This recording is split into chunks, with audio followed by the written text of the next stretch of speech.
네, 안녕하세요. EBS 영어 영역 강사 주혜연입니다. 반갑습니다. 여러분 추우시죠? 어떡해. 오늘 날씨 조금 풀렸다 생각했는데 여기 안에 들어오니까 엄청 추운데다가 지금 입시부터 국어, 수학, 영어 지금 얼마째 앉아 계신 거예요? 거의 한 서너 시간 계신 거죠. 자, 일단은 여기 계신 분들은 제가 보기엔 80% 이상 합격인 것 같아요. 지금 이 시간까지 버틸 수 있는 이 정신력, 이거면 뭐든지 하실 수 있습니다. 일단 축하드립니다. 다 같이 박수. 네, 진심입니다. 제가 추우신데 너무 오래 붙잡아 두는 건 좀 그런 것 같아서 정말 엑기스만 빠르게 이야기하려고 하니까 놓치지 마시고 집중해서 들으시고 가족들과 따뜻한 저녁 보내시기 바랍니다. 자, 제가 일단은 뭐 하나 보여드릴게요. 자, 이게 혹시 뭔지 아시는 분? 오늘 늦은 시간까지 기다리셨으니까 한 3분 정도는 명작으로 불리우고 있는 제가 쓴 해석 공식이란 책을 집으로 보내드리도록 하겠습니다. 자, 제가 중간중간 퀴즈를 낼 때 집중해서 맞추시고 꼭 받아가시기 바랍니다. 자, 이게 무슨 그래프일까요? 여기서부터 시작해볼까요? 자, 정답을 아시는 분 손 들고 한번 대답해보세요. 자, 과연 무슨 그래프일까요? 네. 네? 뭐라 그랬어요? 수능 성적 그래프. 비슷한데. 네. 네? 고민이요? 모의고사 그래프. 목소리가 조금 더 커야 되겠군요. 마이크가 없어서. 네, 제가 일단 요건 정답 먼저 보여드릴게요. 이게 우리 공부 그래프입니다. 자, 일단은요, 공부 그래프가 가장 높은 점을 그리고 있는 이 시점이 언제일까요? 네, 바로 지금 기말고사 끝나고 겨울방학이 시작된 이후 3월 모의고사 전까지가 특히 재학생들 기준으로 모든 학생들이 가장 열심히 하는 시기입니다. 자, 그런데 그래프가 뚝 떨어지죠. 왜 이런 일이 생겼을까요?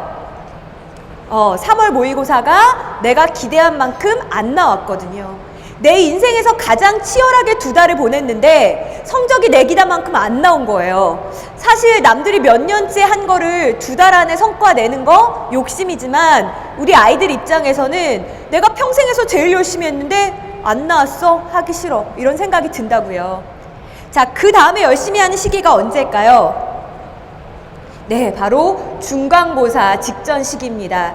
그래서 수시 중요하다던데 나도 이제 내신 공부해야지 바짝 공부합니다. 자, 그 다음에 그래프가 어떻게 됩니까? 바닥으로 파고들죠. 더위와 함께 공부 의지는 안드로메다로 날아갑니다. 자, 그러다가 다시 열심히 하는 시기가 찾아옵니다. 언제일까요? 네, 여름방학입니다. 각종 특강을 찾아다니며 공부에 불이 붙는데 안타까운 사실은 여름방학이 3주밖에 되지 않는다는 사실이죠. 자, 그리고 나서는 그래프가 어떻게 됩니까? 그래프도 아니에요. 곡선을 그립니다. 자, 이때에는 9월 모평 이후 소위 멘붕의 시기입니다. 어떤 반에 가보면 D-100 몇십일이 아니라 400 몇십일로 바뀐 반들이 실제로 굉장히 많고요. 남학생들 같은 경우에는 갑자기 농구에 몰두한다라거나 여학생들 같은 경우에는 멍하니 창밖으로 종이 비행기를 날리는 등 이상한 행동을 하기 시작하는 때가 바로 저 때입니다. 그리고 우리 어머니들은 아마 댁에 계셔서 우리 아이가 학교에서 늦게까지 공부하고 얼마나 피곤할까 생각하셨죠? 담임인 제가 봤을 때에는 저는 이 아이들이 퇴행기를 겪어서 신생아가 된 게 아닐까 싶을 정도로 잡니다. 아침에 조회 시간부터 자기 시작해서 종례 때까지 자는데요. 깨우지 않으면 집에 못 가는 아이들도 상당수 있습니다. 자, 제가 계산을 해봤어요. 이 아이가 밤새 한숨도 안 자고 공부했다 라고 치더라도 학교에서만 이미 8시간의 수면을 취한 상태이죠. 정말 숙면을 취하고 있는 겁니다. 집에서 한 5시간 잤다 치면 이미 13시간 잔 겁니다. 그죠? 자, 그래서 제가 물어봤어요. 너 왜 이렇게 자니? 뭐라고 했을까요? 졸려서요? 라고 이야기한 친구는 한 명도 없었어요. 너무 괴롭대요. 눈을 뜨고 있으면 희망이 없고 너무 괴롭기 때문에 그냥 잠자는 게 속 편하다는 거죠. 우리 아버님들 속상하실 때 한잔 하는 것처럼 우리 아이들은 잠으로 도피하는 겁니다. 자, 그런 일이 생기지 않으려면 지금 이 시기에 제대로 출발하시는 것이 정말 중요합니다. 지금 어떻게 하느냐에 따라서 남은 1년이 천국이 될 수도 있고 지옥이 될 수도 있거든요. 자, 저는 여러분이 남들보다 한 발 더 먼저 출발하시는 분들이 되었으면 좋겠습니다. 자, 그럼 어떻게 공부해야 될까요? 이렇게, 그죠? 최고로 열심히 하라고는 안 할게요. 지금 여기 이 추위를 견디고 앉아있는 이 마음만큼만 변치 마시고 끝까지 9월까지 넘기신다면 저는 무조건 성공한 시험이다 라고 봅니다. 자, 이제 본격적인 시험 이야기를 하지 않을 수 없네요. 자, 이번 영어 시험 어땠습니까? 최악의 물수능이었다라고들 이야기를 합니다. 제가 그래서 등급 컷을 한번 보여드릴 텐데요. 자, 일단은 그 1등급의 비율이 무려 4.49%였죠. 역대 최대입니다. 자, 거기다가 3점짜리 하나를 틀리면 몇 등급이 됩니까? 2등급이 됩니다. 그죠? 1등급과 2등급 사이의 표점 차도 크지 않죠? 다시 말하면 상위권 변별이 잘 이루어지지 않은 시험이다 라는 뜻입니다. 자, 그래서 실제로 우리 제자들을 만나면 시험이 너무 쉬웠어요 라고 불만을 이야기하는 친구들이 많아요. 자, 그런데 뒤집어서 한번 생각해 봅시다. 우리가 그 최상급인가요? 솔직히. 자, 제가 왜 이런 이야기를 드리냐 하면 4등급 한번 보시겠어요? 원점수가 몇 점입니까? 74점이 컷입니다. 자, 이번에 연계가 얼만큼 됐는지 아세요? 75.6%입니다. 연계에 나온 것만 그냥 맞췄어도 4등급은 받았어야죠. 맞죠? 그런데도 저렇게나 많은 퍼센티지의 아이들이 그 밑에 등급을 차지하고 있다는 얘기는 실제로 쉬웠다 해도 그게 남의 이야기였을 가능성이 크다는 거. 그리고 연계 교재를 사실상 제대로 공부한 친구들이 별로 없었다는 거. 그래서 이제부터는 지금 뭘 해야 되는지에 초점을 맞춰서 제가 좀 빠르게 말씀을 드릴게요. 자, 일단은 누가 저한테 찾아와서 쌤, 지금 뭘 해야 되나요? 라고 묻는다면 저는 무조건 단어 공부라고 얘기하겠습니다. 정말로. 특히 중하위권, 특히 5등급 이하는 지금 뭐 인터넷 강의를 몇 개를 듣고 교재를 몇 개를 보고 하고 계시다면 절반 이상 다 접으시고 단어 공부하십시오 라고 얘기할게요. 자, 일단 뭘 갖고 공부해야 되나 라는 질문 제일 많이 받거든요. 뭘 갖고 해야 될 것 같아요? 에? 문제집이요? 문제집. 좋아요. 자, 상위권 친구들은 연계 교재에 나온 어휘들로 공부하는 게 맞아요. 자, 그런데 저는 오늘 포커스를 조금 더 중하위권 친구들에게 두고 싶어요. 어휘집 갖고 외우셨으면 좋겠어요. 자, 이렇게 말씀드리고 나면 수많은 이메일이 옵니다. 어휘집을 정해달래요. 여러분 집에 있는 그 어휘집으로 하시면 돼요. 라면 받침으로 쓰던 그 책, 이제 다시 펼치셔서 원래 용도로 쓰셨으면 좋겠습니다. 자, 그럼 이런 얘기하죠. 쌤, 어휘 공부는 지문 속에서 문맥을 통해야 된다는 거라던데 이렇게 어휘집으로 외우는 거는 별로 이거 교육적으로 좋은 방법 아니지 않나요? 네, 원칙적으로는 그럴 수도 있습니다. 자, 근데 제가 두 가지 말씀을 드릴게요. 자, 우리 지문 속에 나온 어휘들은요, 자주 나오는 어휘만 몰아놓은 건가요? 아니면 그냥 필자가 얘기하는 과정에서 필요한 어휘를 쓴 건가요? 그냥 자기가 필요한 어휘를 쓴 거죠. 그래서 지문 안에는요, 자주 쓰이는 말도 있고 자주 안 쓰이는 단어도 있어요. 근데 우리 중하위권 친구들은 지금 한시가 급하잖아요. 모르는 단어가 한 문장에 4-5개인데 그걸 어떻게 해석하실 거예요? 그러니까 일단은 우선순위별로 정리된 단어를 외우셔야 된다는 이야기이죠. 자, 그리고 나서 연계 교재에 있는 키워드를 같이 결합하셔서 외우는 겁니다. 자, 키워드란 뭐가 키워드일까요?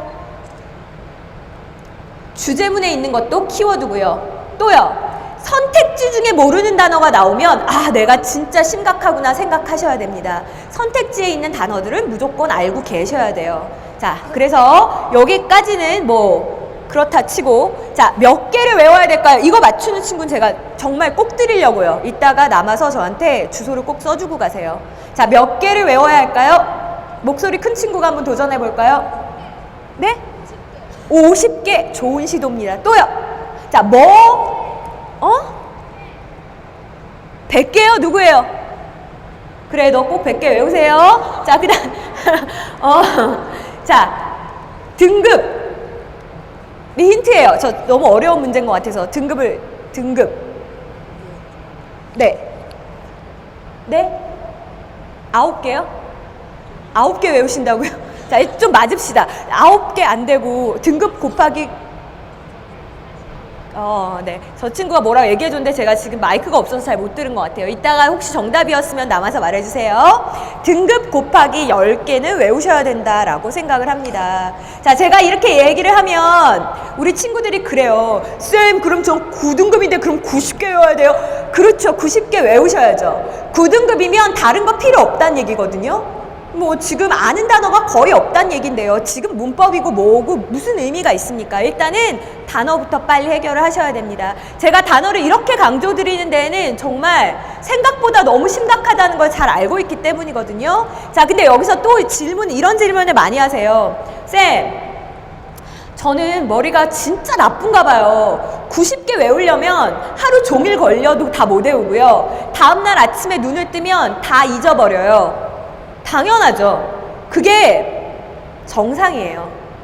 다음날 잊어버리는 거 신경 쓰면 평생 단어 못 외워요. 다음날 잊어버리는 거 신경 쓰지 마시고, 제가 여기서 등급 곱하기 10을 외워라 라는 건 언제까지 기억하라는 이야기일까요?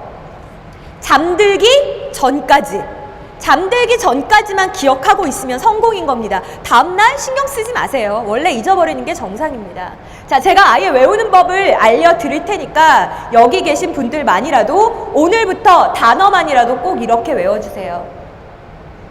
자, 오늘 외워야 될 단어가 50개라 하면, 자, 일단은 이렇게 노트에다가 마구잡이로 쓰시는 게 중요합니다. 예쁘게 쓰지 마시고요. 삐뚤빼뚤 써야 뇌가 활성화가 더 잘 된다라고 해요. 자, 쓰시면서 어떻게 할래요? 입으로는 중얼중얼 뜻을 이야기하겠죠.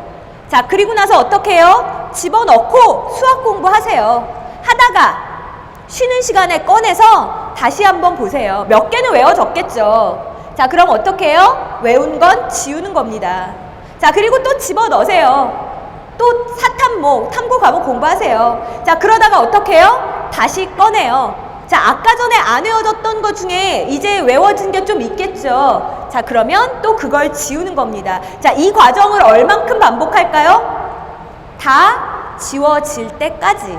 그리고 잠자기 전에 어떻게 해요? 한번 쭉 훑어보시면 되는 거죠. 자, 이게 외운 거예요. 여러분이 생각하듯이 한 단어를 100번 쓴다고 해서 그게 100배 기억이 오래 가지 않아요. 단어는 자주 보는 게 방법이지, 한 번 봤을 때 이건 평생 안 잊어버리겠어. 아무 소용 없다고요. 아시겠어요? 자, 그 다음에 또 하나, 저 방법으로 했는데도 자꾸 잊어버리는 단어가 있다. 그러면 여기 우리 오신 어머니, 아버님이 좀 도와주세요. 우리 아이가 자주 가는 장소, 냉장고 이런 데다가 앞에는 영어, 뒷면에는 한국말 뜻을 적어서 포스트잇으로 이렇게 붙여두시고요. 그 아이가 그 단어의 뜻을 말할 때에만 냉장고를 열도록 해주세요. 그렇게 하면 정말 잘 외워지지 않는 단어들 자주 반복하면서 외우게 될 거고, 일주일마다 이거 이렇게 교체해가면서 보시면 굉장히 좋거든요. 자, 이제 제가 단어 외우는 방법은 정말 강조해서 많은 페이지를 할애해서 보여드렸어요. 그 이유는 지금 이 시기에 반드시 해야 되는 일이고, 연계교재 들어가시기 전에 여러분이 라면 받침으로 쓰던 그 교재를 최소한 3번은 본다라고 생각하세요. 아시겠어요? 왜 제가 3번 보라고 하는지 알겠죠? 한 번 보면 어차피 다음날 잊어버리니까. 3번 보면 그때부터 생각날 거예요. 아, 이거 봤던 단어. 그러니까 연계교재 들어가기 전까지 내가 단어는 해놔야 되겠다. 자, 그 다음에 우리가 공부해야 될 연계교재들을 쭉 보여드리겠습니다. 여기 뭐 엔제라는 교재도 있죠. 자, 연계교재가 이렇게나 많습니다. 자, 그런데 올해 정부에서 발표된 새 방침 보셨어요? 네, 어휘의 수를 축소하겠다라고 했고, 그래도 단어 외우셔야 돼요. 어휘의 수를 축소하겠다라고 했고, 그리고 지문에서 우리 친구들이 제일 어려워했던 지문이 읽어도 뭔 말인지 모르겠는 지문들이었거든요. 그래서 그런 지문들의 난이도를 좀 낮추겠다라는 얘기를 했습니다. 그러니까 다시 말하면 중하위권 친구들은요, 정말 희망이 있는 시험이 될 수도 있어요. 자, 그 다음에 듣기는 연계교재가 1.5권입니다. 이 1.5권 안에서 100%, 거의 100% 연계되는 거 아시죠? 듣기에서 틀렸다? 이거는 정말 있어서는 안 되는 일인 거예요. 무조건 등급에 상관없이 만점을 목표로 공부하셔야 되고, 또 다른 거 뭐 이것저것 더 들어야 되지 않나요? 물론 여유가 되면 더 들으시면 좋겠지만 사실상 이 안에서 모든 출제가 이루어진다고 보시면 되기 때문에 다른 게 너무 버겁게 느껴지는 친구들은 이 듣기 연계교재만 제대로 공부하셔도 된다고요. 자, 제가 시기별로 일단 보여드릴게요. 일단은 지금이 단어 공부해야 되는 시기고, 그 다음에 개념을 공부해야 되는 시기다 라고 이야기하고 싶은데, 영어에서는 그럼 영어는 개념 같은 거 없잖아요, 이렇게 이야기하는 친구들이 있더라고요. 영어에서는 뭐를 공부해야 되는 시기일까요? 그러면 영어에서는요, 문장 단위의 해석에 있어서 막힘이 없게 만드는 단계입니다. 문장이 요즘 보셨어요, 어머니들? 한 문장이 막 3줄씩 이래요. 자, 그런데 그 문장을 갖다가 하나하나 이거 어떻게 읽는 거야 이렇게 가르쳐 주는 연습을 이제 3학년 들어가서 수업에선 할 수가 없어요. 아마 최소한 1시간에 지문 8개씩 혹은 6개씩 이렇게 나가실 거예요. 그건 뭘 말하는 겁니까? 이미 문장 단위의 해석은 다 되어 있다는 가정이죠. 게다가 많은 학교들이 중간 기말고사에 연계교재를 포함시키는 경우가 많죠. 다시 말하면 문장 단위 해석이 안 되면 이제 시험 범위가 막 책 반 권씩 이런데 고1, 2랑은 진짜 틀리거든요. 큰 코 닥칠 수 있어요. 그러니까 지금 이 시기에는 문장 단위에 있어서 우리 소위 구문독해라고 하는 것은 완벽하게 맞춰 놓으셔야 됩니다. 자, 그 다음에 상위권 친구들 같은 경우에는 이 시기에 기출을 분석하시는 것도 의미가 있습니다. 물론 제가 만나본 대부분의 상위권들도 여전히 문장 단위의 해석에 있어서 완벽하지 못합니다. 자, 그 미세한 틈새에서 여러분의 상상력이 꼽히고요. 상상력에서 오답이 생기는 거거든요. 제가 무슨 이야기 하는지 우리 학생들은 아마 공감하실 겁니다. 자, 그러니까 문장 단위 끊어읽기 먼저 하시고, 그래도 여력이 되시면 기출을 분석하세요. 제가 왜 중하위권한텐 지금 기출 보라고 안 할까요? 기출이라는 게 참 희한해요.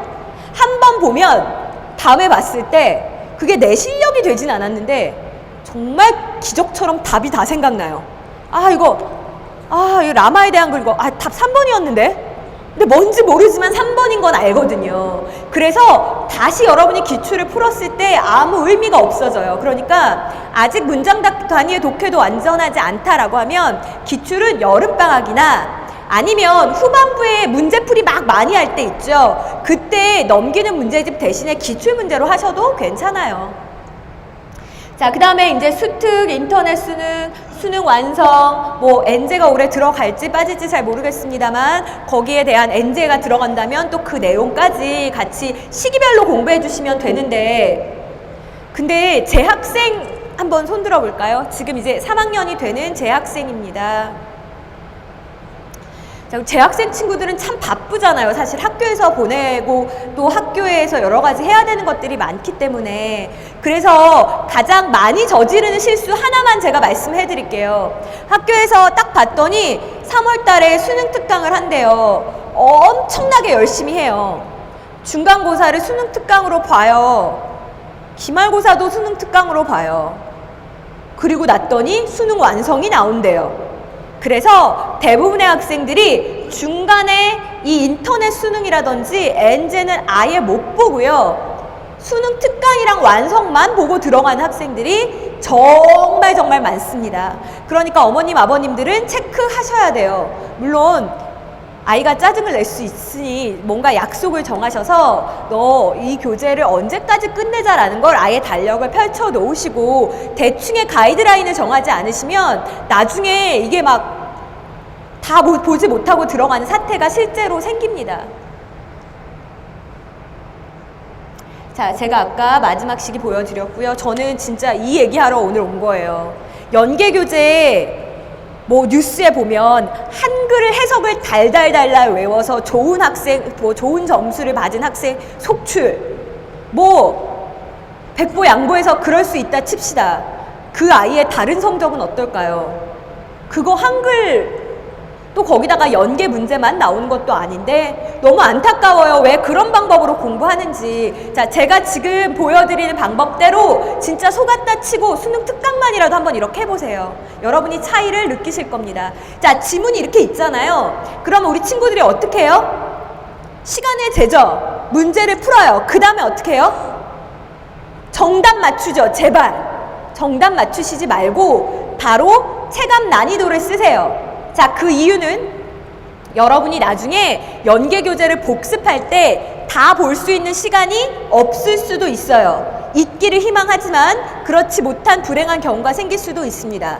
자, 그러면 대체 뭘 보고 뭘 안 봐야 될지 판단이 안 서요. 그죠? 자, 그러면 어떤 일이 생기냐면 온갖 이제 여러 가지 사설 사이트나 변형 문제집을 찾다가 거기서 찍어준 지문들을 공부하기 시작해요. 자, 근데 한 가지 함정은 평가원에서 출제를 할 때 시중의 모든 문제집을 다 가지고 들어가서 겹치는 문항이 있는지를 따로 검수하는 분들이 계십니다. 그렇기 때문에 뭐가 제일 중요한 거예요? 내가 처음에 풀자마자 느낀 난이도가 제일 중요한 겁니다. 아시겠어요? 풀자마자 어떤 거는 에이 이거 답 안 맞춰도 3번이네 이런 것도 있고요. 아 2번 아니면 3번인데 이런 것도 있고요. 와 이거 하나도 모르겠어 하는 것도 있어요. 직후의 느낌이 제일 정확합니다. 자, 그 다음에 어떻게 할까요? 바로 답 맞춥니까?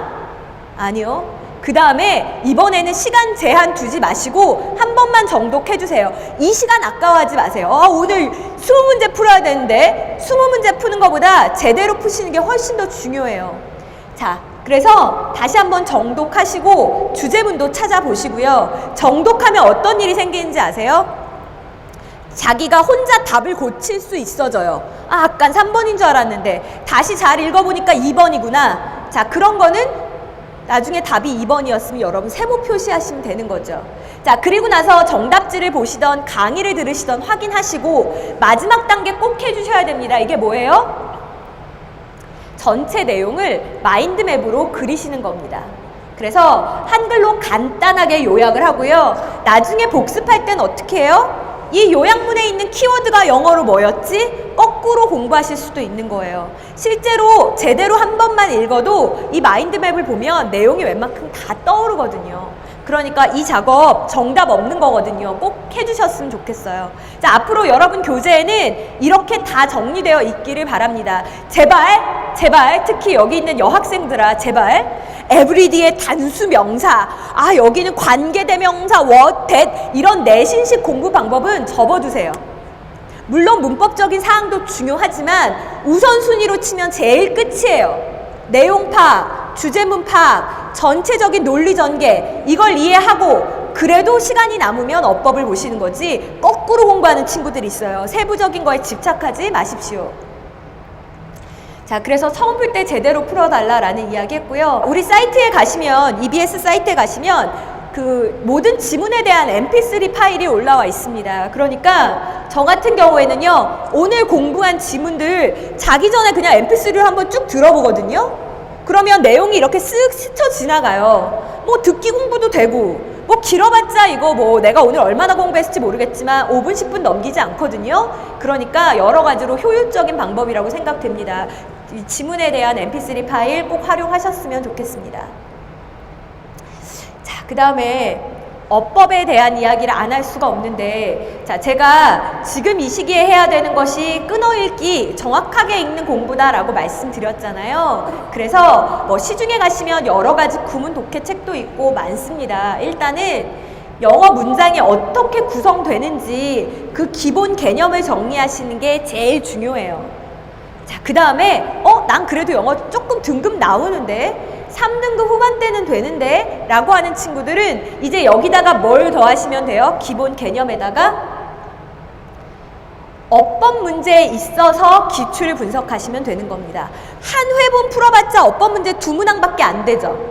혹은 한 문항이죠. 최근에는 과거 거는 두 문항이었고, 그래서 어법 문제만 뽑으셔서 아 이게 어떤 점을 물어보고 있구나 기출을 분석하시는 겁니다. 제가 이렇게 하라는 이유가 있어요. 왜 그럴까요? 나왔던 게 매해 나오거든요. 올해 뭐 나왔습니까? 동사 쓸래? 준동사 쓸래? 아마 대한민국에 있는 모든 영어 강사들이 다 얘기했을 거예요. 이거 나온다라고. 나오는 게 매해 나와요. 그러니까 여러분 이 어법에 있어서만큼은 기출을 좀 놓치지 마시고 항상 공부하시고, 그 다음에 이거 단거나 하셨으면 좋겠어요. 기왕이면 저렇게 아래 위로 생겼던 양옆으로 생겼던 노트를 하나 준비하신 다음에 오늘부터 한쪽에는 기본 개념을 정리하시는 거예요.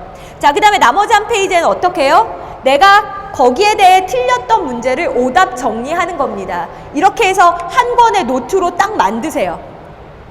그래서 수능장 갈 때도 그 노트를 들고 갈 수 있도록. 제가 다른 독해 문제 오답 노트 하라고 안 할게요. 독해는 제 생각에는 오답 노트가 큰 의미 없는 것 같아요. 자, 그런데 어법에 있어서만큼은 그렇지 않거든요. 같은 공식으로 계속 출제되니까 꼭 챙겨두셨으면 좋겠고, 자, 제가 듣기는 아까 거의 100%입니다 라고 얘기했잖아요. 그러면 어떻게 공부해야 될까요? 일단은 우리 이제 아예 약속을 정합시다. 월수금은요, 반회분을 푸세요. 반회분. 1회분도 아니고 정말 부담 없이 딱 반회분을 푸는 거예요. 자, 그 다음에 어떻게 해요? 모르는 게 있겠죠? 그러면 스크립트를 보시고 아, 내가 왜 몰랐는지를 한번 찾아보세요. 자, 듣기가 안 들리는 이유는 두 가지예요. 왜일까요? 하나는 한국말 발음이랑 내가 알던 발음이랑 단어의 발음이랑 너무 틀려서. 뭐 예를 들면 나는 커튼이라고 알고 있었는데 원어민이 curtain이라고 해서 안 들렸다라든지. 근데 제가 보기에는 그런 건 그렇게 많지 않아요. 대부분은요, 표현을 몰라서 못 푸는 거예요. 뭐 예를 들어서 let's call it a day라고 했는데 그것을 날이라고 부르자? 그러면 해석이 안 되는 거죠. 이제 오늘 일은 그만하자라는 의미인데 몰라서 안 들리는 거잖아요. 그래서 이런 구어적인 표현, 몰라서 못 듣는 표현들은 따로 한 권의 노트에 정리하셨으면 좋겠습니다. 자, 그 다음에 어떻게 해요? 월수금 풀었으면 화목토는 뭐예요? 그냥 다니면서 주구장창 들으시는 거예요. 계속 어제 공부했던 내용 다음날 계속 들으시는 겁니다. 자, 이렇게 하시면 정말 부담 없이 아까 연계교재 1.5권밖에 안 된다고 했잖아요. 충분히 제가 보기엔 뭐 3번, 4번도 돌려서 들으실 수 있어요. 근데 이걸 안 하고 뭐 듣기는 쉬우니까 안 한다는 둥, 뭐 아니면 이걸 뭐 마지막에 몰아서 한다는 둥, 이런 일은 하시면 안 되는 거죠. 자, 마지막으로 뭐 저희 EBS에 대한 여러 가지 이야기는 여러분 보시면 알 테니까 저는 한 가지 이야기만 드릴게요. 각 선생님마다 강의 게시판에 가면 자료실이라는 게 있습니다. 제가 한번 보여드릴게요. 자, 올해 저 같은 경우에는 지금 보이세요? 모든 지문의 끊어읽기와 모든 단어들 다 찾아놨고요. 그리고 영어의 끊어읽기 순서대로 우리말을 다시 배열한 자료를 올려놨습니다. 실제로 이렇게 학교에서도 학원에서도 아니면 강의에서도 이렇게까지는 한 명 한 명 맞춰서 해줄 수 없기 때문에 혼자 공부하는 친구들은 도움이 많이 됐을 거예요. 또요. 자, 제가 아까 지문 안에서 문법을 다 할 수는 없다 그랬잖아요. 그래서 한 지문에서 한 2~3개씩 주요 어법사항만 뽑아서 문제로도 만들어 놨고요. 또 제가 아까 마인드맵 정리하라고 했잖아요. 실제로 이 마인드맵 정리해 놓은 자료만 뽑아서 들고 다니면서 영어로 바꿔보는 연습하는 친구들도 많이 있었습니다. 자, 저뿐만 아니라 각기 다른 방식으로 필요하다고 생각하는 자료들을 많이 제공하고 계십니다. 근데 정말 놀라운 건 뭔지 아세요? 저 자료 저거 한번 만들려면 거짓말 하나도 안 보태고 4시간, 5시간 걸리거든요. 근데 갈수록 출력률이 뚝뚝뚝뚝 떨어지는 거예요. 그래서 물어봤어요. 왜 안 뽑니? 그랬더니 귀찮대요. 정말 놀랍죠? 그렇게 하지 마십시오. 여러분 혼자 하시는 것보다 이미 누군가가 노력을 들여놓은 자료가 훨씬 더 시간 절약하시는데 도움이 될 겁니다. 자, 마지막으로 저는 이 얘기만 드릴게요. 오늘 D- 며칠입니까? 벌써 딱 대답하는 친구도 있네요. 네, 327일이라고 생각하죠. 자, 저랑 같이 계산을 좀 해봅시다. 자, 327일 곱하기 24시간을 하니까 7,848시간이 남네요. 자, 우리 하루에 몇 시간 잘까요? 사당오락 막 이래서 4시간 잔대요. 근데 잠을 너무 조금 자면 다음날 하루 종일 멍하게 깨어 있어요. 그래서 공부 능률이 더 떨어지더라고요. 저는 여러분이 6시간은 잤으면 좋겠거든요. 수면 시간을 뺐더니 벌써 1962시간이 빠져요. 자, 또 우리 어때요? 내신 공부 기간을 재학생들은 반드시 고려하셔야 됩니다. 최소한 일주일은 투자해야죠. 아무리 인간적으로, 그죠? 그러면 중간, 기말, 중간 3번이 빠지니까 벌써 504시간이 빠져요.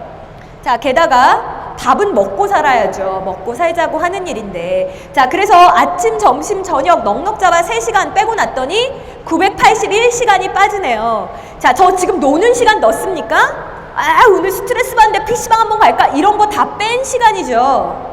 자, 그래도 인간적으로 씻고는 살아야죠. 그래서 마지막으로 학교 오가는 시간, 위생, 씻는 시간 1시간씩 654시간을 뺐습니다. 여러분, 며칠 남았는지 아세요? 156일 남았습니다.